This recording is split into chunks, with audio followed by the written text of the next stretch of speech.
before colonial times, in parts of southeastern Nigeria, particularly among the Efik, Ibibio, and some Igbo communities.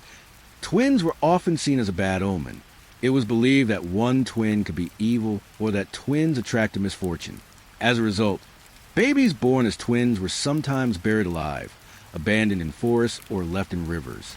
Mothers who gave birth to twins could face ostracism, fines, or banishment.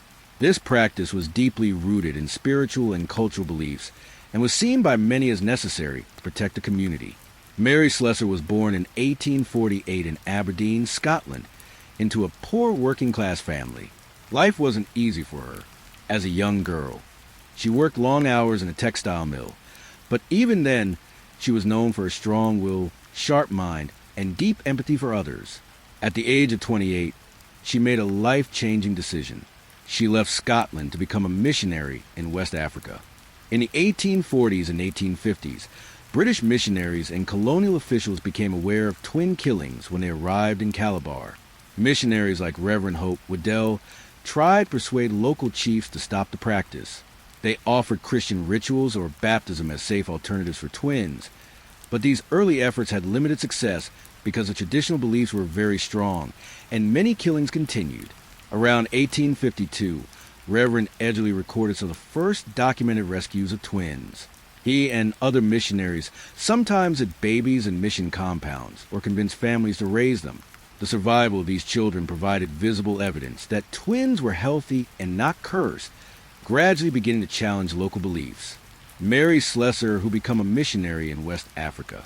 In 1876, she arrived in a region now known as southeastern Nigeria, specifically in what was then called the Calabar region. She quickly gained the trust of local communities by learning the Efik language, living among the people, and providing medical care for children. When twins were abandoned, she intervened directly, often adopting them and showing that they could thrive. She confronted chiefs who sanctioned killings and sometimes appealed to British authorities for support. Her personal example and courage made her a symbol of change, and many chiefs cooperated as they came to trust her judgment. What she encountered would shock most people, but not Mary. In part of Calabar, among groups like the Efik and surrounding communities, there was a deeply rooted belief. Twins were considered a bad omen, linked to evil spirits. Because of this belief, many newborn twins were abandoned in the forest, left to die, or sometimes even killed. Their mothers were often rejected or ostracized. This was not seen as cruelty, it was tradition, but Mary Slessor saw it differently. Instead of condemning the people, Mary immersed herself in their world, something few outsiders had ever done. Then, with courage and determination, she began to challenge the practice of killing twins. She didn't fight with force or laws. She fought with persuasion, compassion, relentless advocacy. Mary would personally go into dangerous areas to rescue abandoned babies. She often adopted twins herself, raising them as her own. At times, she was the only person willing to stand between a child and death. Her approach was radical for her time. She didn't just preach. She lived among the people, respected their culture, and gently changed it from within. Over time, her efforts began to work. Communities slowly began to question the practice. Leaders started listening. The killing of twins gradually decreased, thanks largely to her persistent efforts. Around 1906, the British colonial government formalized a change by criminalizing the killing of twins. Enforcement included arresting those responsible for infanticide and encouraging adoption and care for twins.